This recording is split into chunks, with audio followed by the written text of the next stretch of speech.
इस कहानी के लेखक है धीरज कुमार सालुंके। राजेश ने मेरा हाथ पकड़ा और मुझे गन्ने के बाहर खींचते हुए ले जाने लगा। हम दोनों गन्ने में उस चुड़ैल से जान बचाकर भाग रहे थे और वो चुड़ैल जोर जोर से चीख रही थी। उसकी डरावनी चीख पूरे इलाके में गूंज रही थी। हम दोनों फार्म हाउस के पास पहुंचे, तभी हमने देखा कि सैंडी ने जीप निकाली थी। जल्दी से चलो, वह कार में से चिल्लाया। हम दोनों जीप में जाकर बैठे और जीप फार्म हाउस के रास्ते निकल पड़ी। दो गन्नों के खेतों के बीच से गुजरने वाला वो रास्ता पूरा सुनसान पड़ा था। सैंडी सावधानी से उस कच्ची सड़क पर से जीप चला रहा था। हम सबकी आंखों में आंसू आ गए थे क्योंकि हमने हमारा दोस्त गवाया था। अन्ना हमें छोड़कर चला गया। अभी वो कार में होता तो बहुत बकवास बातें कर रहा होता। कहते हुए महेश रो पड़ा। सैंडी ने भी जीप चलाते हुए अपने आंसू पोंछे। क्या सच में दास काका ने अपनी बीवी का कत्ल किया होगा? मुझे नहीं लगता, क्योंकि दास काका ऐसा कर ही नहीं सकते। वो तो बहुत भोले हैं। फिर उसे इतनी बेरहमी से किसने मारा होगा? बिजुका ने। क्या? कौन सा बिजुका? वही बिजुका जो अन्ना के लाश के पीछे गन्ने के खेत में लकड़ी के खंबे पर झूल रहा था। क्या बोल रहा है बे? पीकर बैठा है क्या? इतनी देर से तो तू कह रहा था कि दास काका की बीवी ने उसे मार डाला, और हम सब ने भी उसी को वहाँ पर देखा था। जब हम उसको हॉस्पिटल ले जाने वाले थे तब उसी ने हम पर हमला किया था। मराठी में एक कहावत है, जे दिसतय ते नसतय म्हणून जग फसतय, यानी कि जो दिखता है वो होता नहीं है, इसलिए लोग धोखा खाते हैं। तुम्हारे साथ भी कुछ ऐसा ही हुआ है क्या? तुमने गौर नहीं किया कि गन्ने के खेत में एक बिजुका था? मैंने उनसे पूछा। हाँ देखा था, तो इसमें कौन सी नई बात है? बिजुका खेत में नहीं तो क्या तेरे बिस्तर पे दिखेगा? यही तो तुम लोगों ने धोखा खाया। बिजुका केवल धान के खेत में होता है, ना कि गन्ने के खेत में। बिजुका केवल और केवल धान के खेत में पंछियों को डराने के लिए लगाया जाता है। पंछी गन्ना नहीं खाते, इसलिए गन्ने के खेत में बिजुका नहीं होता है। मैंने उन्हें बताया। वैसे उन सभी के चेहरे पर मुझे डर दिखाई दिया। शायद तुमने ठीक से उसे देखा नहीं। वो हमें ही देख रहा था और वो हमें देखकर मुस्कुरा रहा था। उसी ने अन्ना को चबा चबा कर खाया है, क्योंकि मैंने उसके चूने से रंगाए दांतों पर खून देखा है।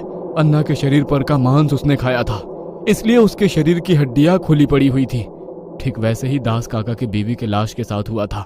उसके शरीर का मांस भी किसी ने खाया था और उसकी हड्डियां भी खुली हुई थी। अब खुद दास काका की बीवी खुद के शरीर को खा नहीं सकती। इसका मतलब है ये बिजुका ही है जिसने उन दोनों को मार डाला, और दास काका की बीवी उस बिजुका के इशारे पर नाचती है। उसने बस अन्ना को फंसाकर बिजुका के पास लाने का काम किया और आगे का काम बिजुका ने किया। यह सुनकर सभी के दिलों में बिजुका के प्रति डर फैल गया। उन्हें मेरी बातों पर विश्वास हो चुका था, क्योंकि मेरी बातों में सच्चाई थी। तभी महेश बोला, भाई कुछ तो गड़बड़ है। क्या हुआ महेश? सैंडी ने उससे पूछा। भाई हम पिछले 5 मिनट से इसी रास्ते पर चल रहे हैं और अभी तक मेन रोड नहीं आया है, और जब हम आए थे तब हमें मुश्किल से 2 मिनट लगे थे, और ये आगे वाला पेड़ 4 बार गुजरा है। महेश ने घबराते हुए कहा। तभी आगे रास्ते के किनारे हमें दूर एक आदमी खड़ा दिखाई दिया। दास काका? सैंडी चौंक कर बोला और उसने कार उस आदमी के पास खड़ी कर दी। वो सच में दास काका ही थे। काका कहाँ थे आप? हम कब से आपको ढूंढ रहे हैं। सैंडी ने उनसे कहा। हमने काका की ओर देखा तो वो दुखी लग रहे थे। उन्होंने अचानक से रोना शुरू कर दिया और वो फूट फूट कर रोने लगे। काका क्या हुआ? आप रो क्यों रहे हो? क्योंकि हम फंस चुके हैं और अब यहाँ से कभी बाहर नहीं निकल सकेंगे। ऐसा कहकर वो एक बार फिर फूट फूट कर रोने लगे। तभी अचानक से मुझे गन्ने के पत्तों के हिलने की आवाज आने लगी।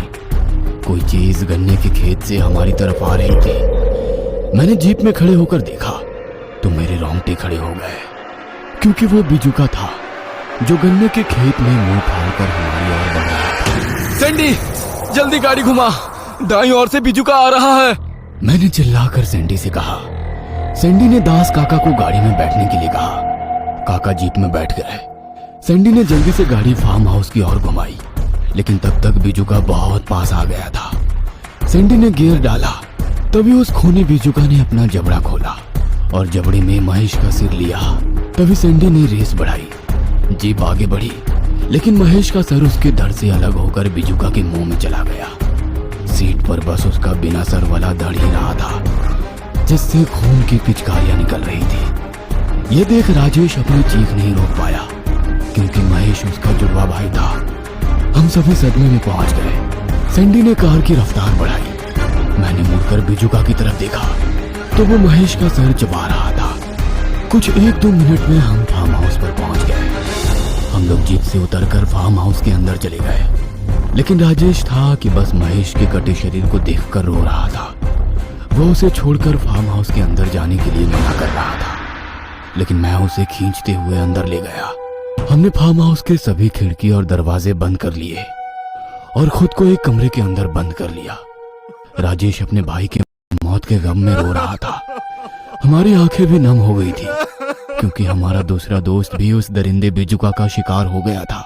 आखिर वो चीज है क्या? उसने महेश का सिर निगल लिया। ऐसा कैसा बिजुका है ये? सैंडी ने दास काका से पूछा। वो क्या चीज है ये कोई नहीं जानता, लेकिन हमें बस इतना मालूम है कि उस बिजुका के अंदर उसकी आत्मा कैद है और उसी के अंदर उसका सड़ा हुआ शरीर है। दास काका ने कहा, आप किसके शरीर और आत्मा के बारे में बात कर रहे हैं? मैंने दास काका से पूछा। दत्तू का सड़ा शरीर और आत्मा है उस बिजुका के अंदर। कौन दत्तू? आज से करीब 200 साल पहले यहाँ से 20-25 किलोमीटर दूर चंपक नाम की पहाड़ी थी, जिस पर अंबावाड़ी गांव था। उस गांव में दत्तू नाम का एक आदमी रहा करता था, जो उस गांव के मोरेश्वर पाटिल के वाड़े पर काम करता था। दत्तू एक पहलवान था और पाटिल के 40-50 आदमियों के फौज का हिस्सा था। वैसे तो दत्तू उम्र के 25 साल तक ब्रह्मचारी था, लेकिन उसी वक्त एक दिन जब छोटी पाटलिन बाई आंगन में टहल रही थी, तब हवा के झोंकों से उसका पल्लू सिर से गिर गया और दत्तू ने गलती से उनका चेहरा देख लिया। और उसी वक्त वो छोटी पाटलिन बाई यानी कि मोरेश्वर पाटिल की छोटी पत्नी के प्यार में पड़ गया। वो उससे बेइंतहा प्यार करने लगा था।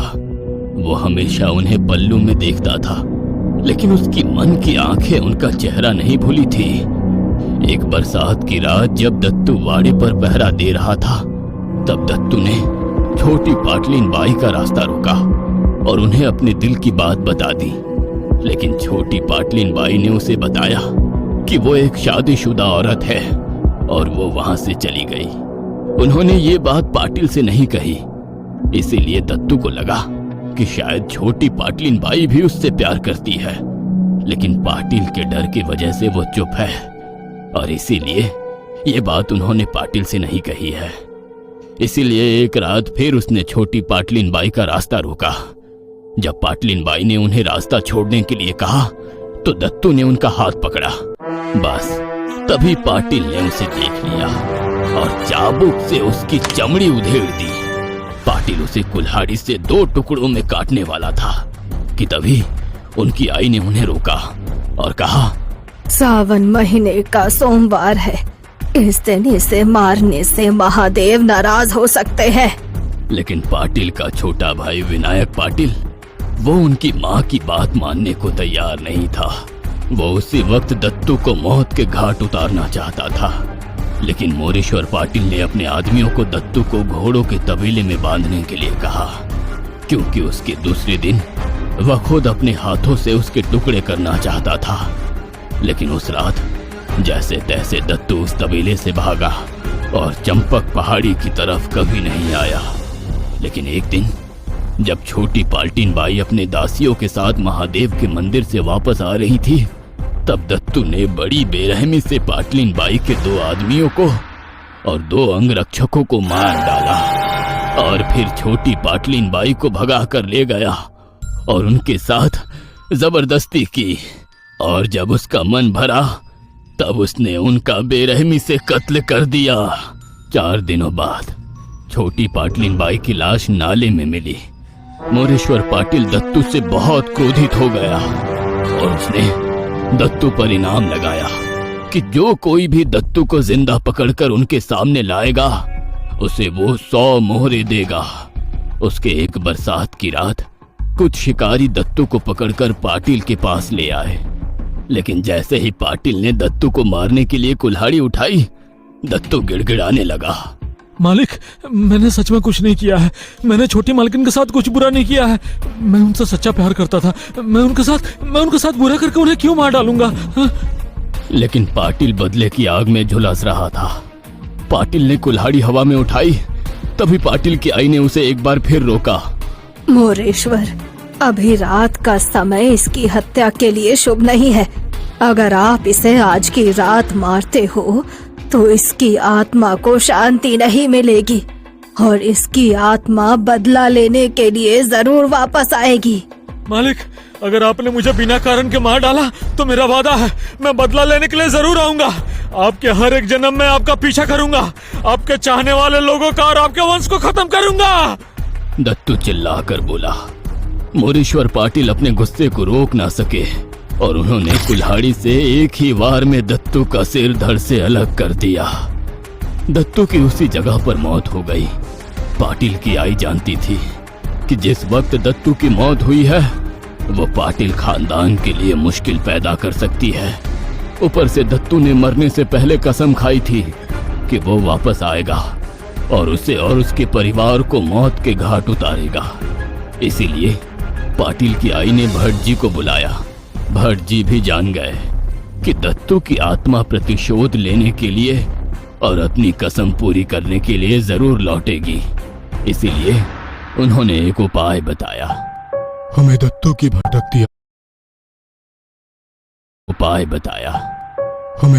भटकती आत्मा को होम हवन मंत्र तंत्रों से इसके मरे शरीर में कैद करना पड़ेगा, क्योंकि अगर इसका अंतिम संस्कार कर दिया गया तो उसकी आत्मा सिर्फ कुछ दिनों तक शांत रह पाएगी।